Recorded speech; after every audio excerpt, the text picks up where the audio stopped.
Welcome to the Color Me Japan channel, episode number 3. I'm your host, Robert Kelly, and today I'm going to talk about Japanese idol pop culture that led to baby metal. Now, I like watching your reactions on YouTube and other platforms about, you react to Japanese TV commercials, you react to Japanese anime, you react to Japanese music, and I thoroughly enjoy watching your reactions because it's kind of interesting, because for me, I take it for granted, but for you, it's new, and you're really surprised. And one of my favorite reactions I like watching is your baby metal reactions. Baby metal is a band, and they're a heavy metal band. There's nothing else like it in the world. They've been around for probably over 10 years. There's nothing else like it. And I love watching your reactions. And any of you listening today that have reacted to baby metal, the chances are I've seen your reaction because I watch them all, and I have a great time doing it. Because I like watching your reactions on baby metal, especially because your initial reaction is utter shock. It's like, no, this can't be happening. What am I watching? Am I even allowed to be watching this? Because basically, you have three cute girls back in the day, maybe 12 years old or something, 13, somewhere around there, and they're wearing these mini skirts and they're choreographed dancing and singing in a really high, girl-like voice, not a woman's voice, very high pitch, with real solid, extremely proficient metal music in the background, and they're kind of singing over it. And this combination, you just can't comprehend it, right? Usually, your first reaction for most of you is "Give me chocolate," and you go, "Whoa, what is this?" And I can tell by watching your body language, there's a side of you that's rejecting it, saying, "Hey, wait a second, the metal's good, but what am I watching here? Is it even okay to be watching these little girls dancing in mini skirts?" Because most reactors are men, right? And I love watching it, and you probably more than half of you don't like it, because if you're a metalhead, you probably don't like it. But if you're a reactor, you're in the business of getting views. So you can't trash baby metal because, before you did baby metal, maybe you had 300 views when you made a video. You do baby metal and boom, you got thousands of views and you got thousands of subscribers. And they're commenting on your YouTube comment section, why don't you react to this song? Why don't you react to Megitsune? Why don't you react to Road of Resistance? Why don't you react to, all the other baby metal songs? And of course, you react to them because you're in the business of getting reactions and views, right? Giving reactions for views. And if you get enough of them, I guess you start making money, and that's your goal. So you can't trash baby metal. But over time, as you watch them, it grows on you. And then a lot of people whose initial reaction was shock. And honestly, I'll watch this for entertainment once, but I'll never put it on my playlist. Of course, you don't say that. But that's what you're feeling. But over time, you fall in love with it. A lot of you fall in love with it. And I just love that initial reaction and watching you guys go through the phases of suddenly becoming fans before you knew it. So, but today I'm going to talk about what created baby metal. And there's an idol pop culture in Japan. Korea has K-pop, and theirs is also an idol pop culture. And I think the idol pop culture has been around as long as I've been around. TV's been around. So I don't know, at least 40 years, maybe 50 years. And the Korean and Japanese pop culture, idol pop culture is different. Idol pop culture used to be pretty similar as I understand it, but over time it changed. Korea changed, and it became much more commercial. So that's what I'm going to talk about today. So there are lots of idol groups in Japan, right? And most of you wouldn't like it because the music's not that great, the singing's not that great, the dancing's not that great, and there's both sexes. So you have all girl idol pop groups and you have all boy idol pop groups, and they have avid crazy fans, right? They go nuts. They're just all for it. They go to every single concert. They buy 10 CDs of each one, because if you don't support the idol group that you like, they disappear. They start early. Well, baby metal started really early, but they're usually like 14, somewhere around there, when they come on TV. And if they have the it factor, they might last until they're 20, but usually they're retired much earlier. Very few make it past 22. So they're young groups that, in the case of Japan, that are not really good at their profession, right? But they have crazy fans that are just in love with it, right? The girl idol groups have followers. Men follow them as well. Younger men follow them as well as girls of all ages follow them. The boy idol groups, I don't think young men follow them, so it's just girls. But when I say girls, I'm including girls up to 60 years old, 70 years old. They have these avid fans.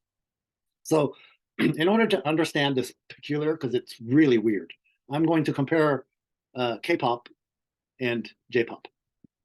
Well, I shouldn't say K-pop. I should say J-pop idols and K-pop idols. Because to me, an idol group is usually multiple people of the same sex, younger, that they don't write their own music. They don't make their own dances, the choreography. They don't write their lyrics. They're performers that were produced by record labels or companies that specialize in that. So they're not really musicians. They're performers. And K-pop and J-pop, I think back in the day, the idol scene used to be similar, but it's really changed over the years. I think K-pop was more like J-pop in the old days. So this is anecdotal. I'm just speaking from the heart. But if you take something like looks, whether somebody's good looking or not, I think in J-pop they purposely pick girls who are on a scale of 1 to 10. They pick girls who are maybe 5, 6, 7, somewhere around there. And K-pop, I think they pick 8, 9, 10s, right? So already even looks, it's different. So the Japanese idol culture is you pick a girl that's kind of cute, but not a 10, right? You pick a girl that's a 5 or a 6 or 7 because they're like any other girl that lives down the street. I mean, we're talking about 13-year-old, 14-year-old girls, right? Or boys. So they're just like any other kid down the street. They're not something special. Well, wow, she's so good looking, she must be a star. It's not like that. They pick pretty ordinary looking kids, right? And then in terms of singing, also, I think K-pop picks kids that are good at singing, right? So they pick on a scale of 1 to 10, they pick 8, 9, 10 level kids, whereas J-pop they don't. This is anecdotal. I'm just speaking from the heart. J-pop they don't. They pick 5, 6, 7. So they're not particularly good at singing. On top of that, dancing, because usually it's choreographed dancing and singing. That's what they do. That's what they perform. Their dancing is K-pop. They pick good dancers, 8, 9, 10 level dancers. Japan picks 5, 6, 7 level dancers. Now, where do I come up with this 5, 6, 7? Right? Let's take singing. Back in the day, I used to go to karaoke a lot, right? And Japanese love karaoke. And anytime I'm in a group that has 30 people, there's 1 or 2 that are really good at singing, way better than some kid on TV, right? But those people aren't selected. So there are a lot of good Japanese singers. But for some reason on the idol pop scene, those people aren't chosen. So it must be done on purpose. It's what I'm suspecting. Dancing also. If you look at dancing clubs, I mean, Japanese dancing clubs will go to international competitions and win first, second, or third place. They're really good. But if you look at the idols, they're not that good, right? So the whole point is you're picking somebody who's like a 5 or a 6 in the Japanese context. You're picking somebody that's a 5 or a 6, and you get to watch them grow as they practice. They get better and better at singing. They get better and better at dancing. They get better and better at taking interviews. And then at first they're dressed like kids. By the time they're 17, they're dressed like full-grown women. And by the time they're 18, most of them are gone. Right? Unless that group really had the it factor and is creating a lot of business, they disappear. But even the ones that have the it factor, they're rarely around past 21, 22, because the next group that's 14 is coming in. There's a whole bunch of groups every year are coming in, and so the fans say, okay, I'm going to support this one next, and I'm going to watch them grow. So basically, what the Japanese audience or the fans are doing is they're watching their girls grow or their boys grow. They enjoy that. Well, he wasn't very good before, but he's a lot better now, and he's going to be a lot better next year. And they enjoy. It's kind of like in games where you can become the coach and pick your players in football games or whatever. You feel like you're nurturing. Another big difference I feel between K-pop and J-pop idols is Japanese are crazy about cuteness, right? They love the cuteness factor. It's not the beautiful factor. They love the cuteness factor. Whereas I think in Korea, it's more adult and it's more the cool factor. I want to be like that person when I grow up, that kind of a factor. So cute versus cool. And the other thing that's different about Japan, I think the reason why the Japanese idol culture and the Korean idol culture went in a different direction is the Korean idol culture is aimed at an international audience. So they select music that would be accepted around the world. And therefore the dancers have to be proficient because most countries don't have an idol culture, and they won't tolerate people that are not very good on TV using the airways. But the Japanese idol scene is very, very domestic. It's for the local audience. So basically, it's a difference in the fan base and what you're aiming at from a marketing point of view. The Japanese one is aimed at a local fan base and local patrons, let's call it. whereas the Korean is much more commercial, much more enjoyable to the international audience. So basically, what the Japanese are enjoying is they're enjoying being a patron, right? Well, what is a patron? A person or a fan who gives financial or other support to a person, organization, or cause. And that's what the Japanese, this weird idol culture is. They purposely pick kids that aren't the greatest, and they improve significantly every year, and their fans love watching that until unfortunately they're retired, right? So let's say BABYMETAL. So BABYMETAL is these three girls had no idea that they're going to end up being BABYMETAL. They thought they were going to become idols someday if they're lucky. They'll be able to join an idol group, right? I think what's unique about BABYMETAL is Suemetal, the lead singer, is actually really good.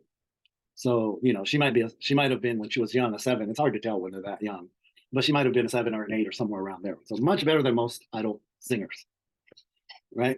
And then you guys reacted to them. You saw these cute girls, and every year, and they go in front of an audience they'll fill a stadium, right? And they'll have 20,000 people watching them going nuts, right? And they have them right on the palm of their hand. And it's just amazing to watch a 14-year-old girl or 15-year-old girls that can captivate an audience like that, because it's so rare. I don't care how old you are. You just don't experience that. And you're kind of watching that together, and pretty soon, and you see how hard at first these girls, they don't write their own music, they don't even write the lyrics, they don't do their own choreography. Everything that they do, every expression, every interview, everything is controlled, and it's obvious. But as you watch them, you're seeing how much dedication, how much effort they must put in order to be able to perform, right? And then pretty soon, before you know it, you're a patron, you're a fan, and you fall in love with it, right? And that's what I like watching about your reactions, because most of you honestly don't like them that much in the beginning, but over time you become a fan, right? So BABYMETAL was on hiatus probably for a little over a year, I think. And when they went on hiatus, Suemetal was probably already over 20. So when I heard that, I thought they would never come back, because that's what happens to all idols, especially girl idol groups.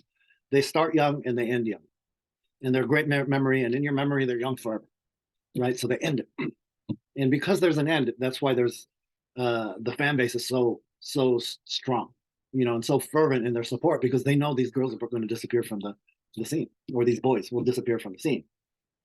But to my pleasant surprise, BABYMETAL came back, and not only did they come back, they joined. They did a performance, actually 2 performances so far, on this YouTube channel called First Take. Now, First Take, you only get one take, right? So you can't reproduce it later. You only get one chance. And I know this for a fact, because I've seen some bands that have screwed up on one take, and it's up there with the mishaps. So it is really a one take, right? And usually it's a toned down version. So BABYMETAL usually sings over very loud, very good metal. And it's because it's produced, if they screw up, they can fix it later on. So it sounds good, right? But on First Take, usually it's a piano version or very toned down version. So you can actually really hear the singer's voice.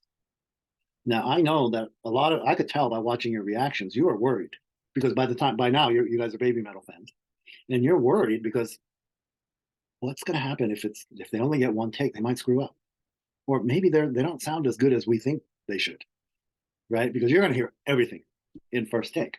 So I was watching your reactions, and I actually had that too, because I became a fan as I'm watching your reactions. I became a BABYMETAL fan, and when they came on First Take, my first reaction was, "Whoa, are they going to do okay?" Because I don't want, I'm a fan, right? I don't want them screwed up. I want them to do a great job, because they're way up there, in my mind.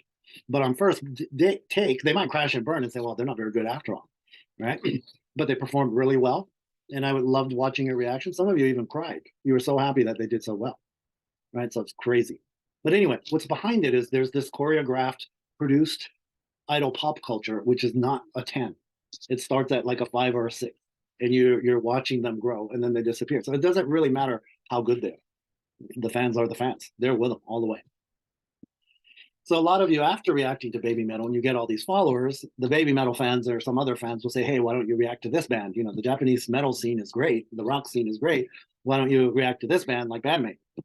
And then that's much more up your alley in the US or in Europe, or all the metalheads around the world, because now you're talking BABYMETAL, Nemophila, Wagaki Band, Love Bites. These are very proficient all girl metal bands. They write their own music. They write their own lyrics. Sometimes they have a composer help them, but fundamentally they write their own stuff, and they're really good at their instruments. They're very proficient, right? So it's shocking. Plus, they have no fear. Japan likes to combine different things, right? They don't say metal has to be like this, 1, 2, 3, and you got to stay within these borders. The Japanese like to mix other things in and keep it new. So they have no fear in trying things. So you start with BABYMETAL and you start reacting to these other bands, but these other bands are not idol pop, right? These guys are the real thing. They're very good at what they do, as you all know. Even J-pop, regular J-pop, most of them write their own music and they play instruments. They may not be a band, but they're proficient, right? So idol pop and J-pop are completely two different things. Now, there's a band up here on probably your top right called Gacheric Spin. In Japanese, it's called Gachariku Spin. And this band, really good, really proficient. A lot of you guys have reacted. It's not quite metal. Sometimes they sound metalish, but it's more funk, right? Really good band. But what they did was really interesting because, in my mind, idol bands and real bands are different. It's just a different universe, right? These people have their fans, these people have their fans, and they don't mix generally. But Gacheric Spin did something really interesting. They decided to bring in a little bit of that idol pop culture. And Gacheric Spin has probably been around for over 10 years. So they're a well-seasoned band. Really good, really good. And a couple years ago, they just decided to add a new member, and they brought in this girl called Angelina 1/3. That's her real name's Angelina, but they call her Angelina 1/3 because she claims she's 1/3 Japanese, 1/3 Spanish, and 1/3 Filipino. Now, I don't know how you end up at 1/3 because I would expect you're half Japanese, you're a quarter Japanese, you're an eighth Japanese, you're a 16th Japanese. It should go by twos, but for some reason it's 1/3. You figure out the math. I can't figure it out. But anyway, she calls herself Angelina 1/3. It's this gal with the pink hair. And they brought her into the Gacheric Spin, which is a very good band, right? Every single one of them are great at their instruments. They can all sing. They can all write music. They take turns writing music, right? Very talented. And they bring in this girl, Angelina, 17-year-old, straight out of high school. She wasn't terribly good at singing yet. She had a good voice, though. She had probably because she's mixed-blooded, something about her vocal cords, her DNA. She has a voice that's not very common in Japan. And she has a presence. She has an it factor. She has no problem being in front of other people.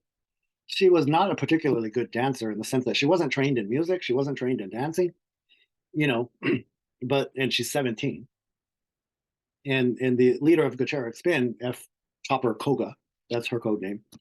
She said, "Hey, let's add somebody new into our band to rejuvenate our band because we've been around for over 10 years. We gotta reinvent ourselves." And she went out, and all the other members were thinking, "Okay, now who's she going to bring next? Is she going to bring a saxophone player, or what are they going to do next?" And she brought Angelina. And you're like, "What? This is just a regular old 17-year-old girl that has spunk. She's got courage, but she can't do anything. She can't dance. She can't sing. She can't harmonize. She can't write. She can't play an instrument. She can't write music.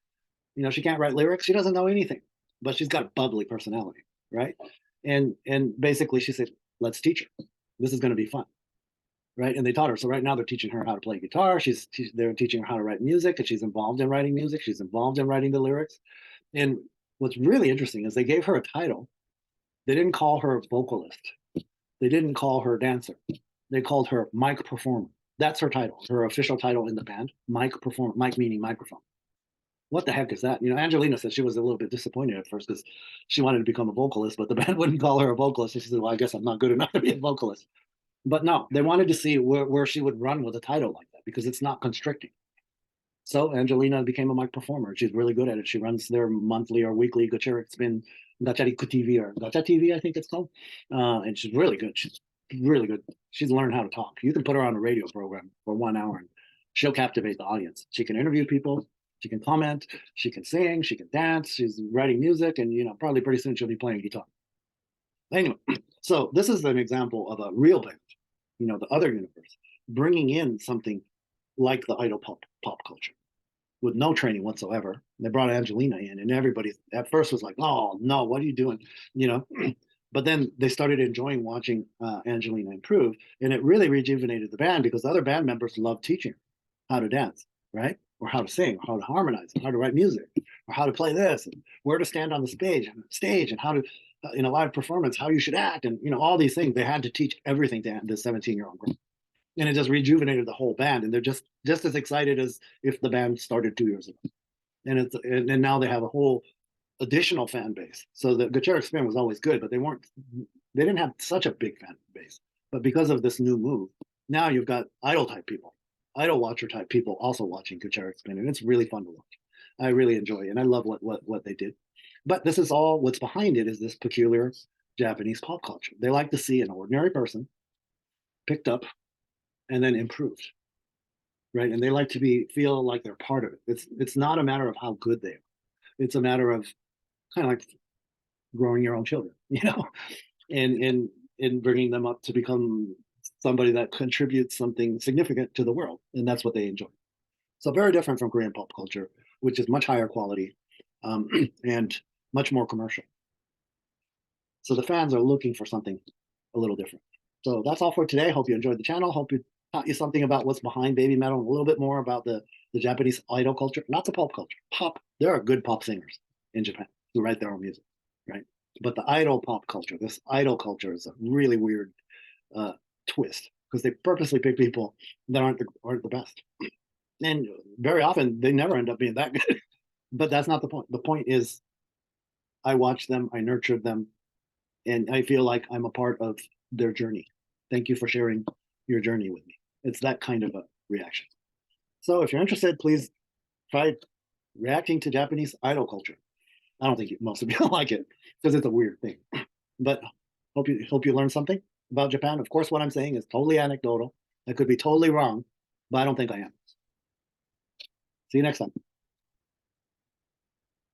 Oops, how do I turn this off?